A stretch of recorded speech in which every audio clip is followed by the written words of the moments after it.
Yang pertama, teman-teman, kalau berat sekali, kita berusaha mengangkat kepala saja semampu kita supaya otot perut kencang.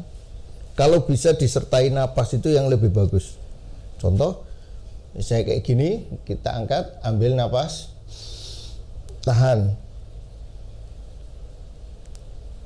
terus buang, ambil lagi.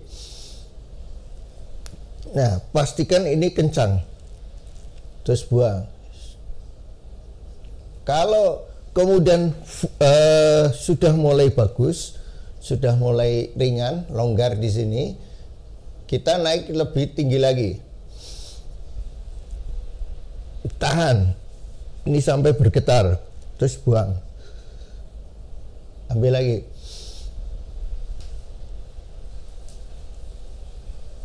Buang. Semakin lama kita menahan, semakin otot-otot di sekitar lumbar itu dan pinggang itu semakin kuat.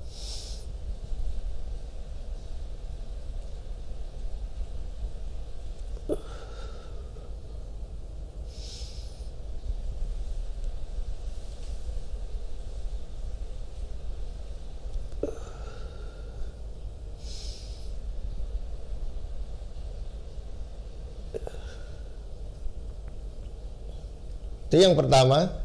Kemudian yang kedua, ini kaki ditekuk. Ini biasanya kalau sedang kambuhnya parah, itu tidak bisa ngangkat sama sekali. Tapi kita akan berusaha sedikit demi sedikit. Nah, ini segini aja udah sakit. Ini biasanya kita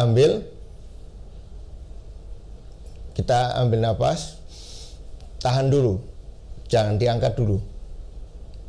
Begitu sudah napasnya ditahan di sini, kencang semua, coba diangkat pelan sekali. Terus buang, turunkan. Ambil lagi. Tahan, angkat.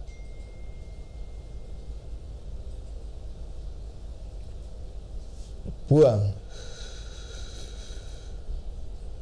Ambil lagi. Tahan. Jadi tahan dubur dan kemaluan ditarik ke atas, kunci di sini di perut. Terus angkat lagi. Semakin ringan di sini, angkatnya semakin tinggi.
Nah, itu gerakan yang umum bisa membantu.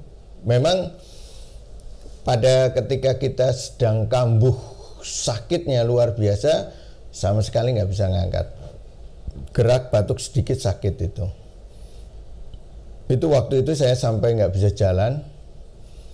Terus tidur, terutama tidur di kasur yang empuk itu semakin parah itu.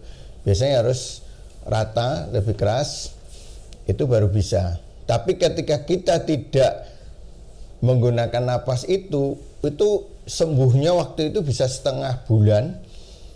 dengan kita minum ramuan, terus kemudian kita istirahat, itu bisa setengah sampai 1 bulanan baru terjadi perbaikan.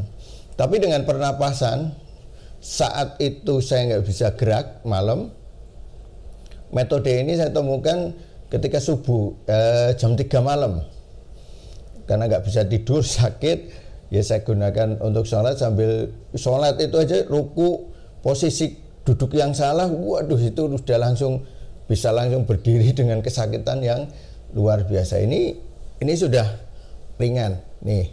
Tapi ini belum, momen ini bukan kemudian kita selesai, karena ini masih mudah untuk ini. Kenapa? Ketika kita menahan napas di perut tadi, itu suasana perut itu menjadi hangat, kemudian otot-otot memuai, sehingga tulang itu juga memuai karena ototnya memuai. Nah, kita usahakan rutin seperti itu supaya apa? Ini memuai, tidak terjadi tekanan pada bantalan sehingga membuat saraf yang di sekitarnya itu kejepit, menjadi sakit sekali. Syaratnya jangan berada di daerah dingin, terutama di tempat AC atau dekat-dekat kolam, atau kita masuk kamar mandi jangan terlalu lama, karena suasana kamar mandi itu uap dari selokannya itu kan masuk itu. Selokannya masuk, terus uap dari spiteng itu yang ketahan itu juga masuk, dan itu melingkupi kamar mandi. Kalau terlalu lama di kamar mandi, sama itu mesti kaku itu. Maka segera mungkin mandi pakai air hangat, air garam, tambahi, kemudian selesai dengan cepat itu. Itu yang pengalaman yang perlu perlu saya sampaikan.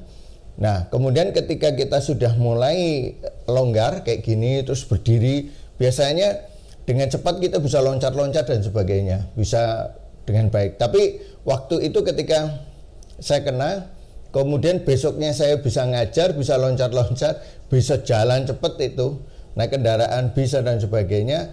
Nah, ngajar selama 4 hari itu di ruangan yang ber-AC, duduk terus, duduk berdiri, tidak banyak gerak selama 4 hari. Hari keempat itu mulai kambuh lagi. Ini gambarannya ya. Terus saya senamkan lagi, membaik lagi, bisa pulang. Nah, jadi ketika sudah terkena dalam situasi seperti itu, usahakan senam ini dikerjakan terus menerus. Kalau sudah mulai lincah gerak ini, ditambah gerakan-gerakan kayak kuda-kuda, jongkok berdiri itu untuk kekuatan lutut dan pinggang. Kalau lutut pinggang itu akan membantu di tulang belakang, terutama area bawah. Itu bisa menjadi tambahan. Kemudian sit up itu bisa, kemudian tidur terlentang, kemudian kita naikkan seperti ini. Ini juga bisa membantu. Nah, ini juga pakai napas.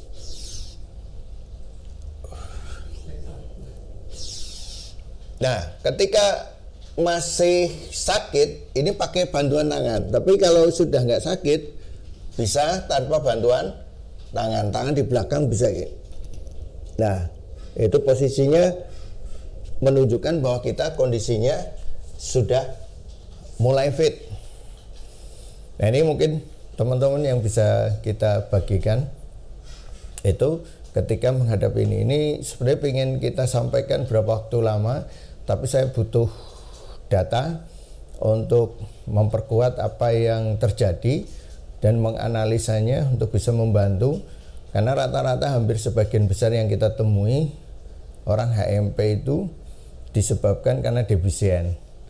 Yang dislokasi jelas ya, kalau dislokasi jatuh, tertabrak dan sebagainya, kemudian terjadi pergeseran, biasanya kalau ini diperbaiki, krek kembali ke tempat semula, itu selesai masalahnya. Karena persoalan eksiden kan. Tapi kalau terjadi kambuhan, ini biasanya sistem cernanya yang bermasalah. Terus ada tambahan lagi sebenarnya yang ekstrem untuk memperkuat sistem cerna adalah kita ambil, tahan napas, terus sering dipukul. Mau depan, mau sini. Itu untuk memperkuat perut kita. Sekaligus supaya nggak terlalu gendut ya. Nah, kalau ini kuat perutnya, insya Allah tidak mudah kena HNP. Terutama tadi pernapasan tadi, ini tambahan untuk memperkuat ya. Dengan senam-senam yang lain yang memperkuat pinggang intinya. Tapi paling gampang dikerjakan bagi penderita HMP dalam situasi itu adalah seperti itu.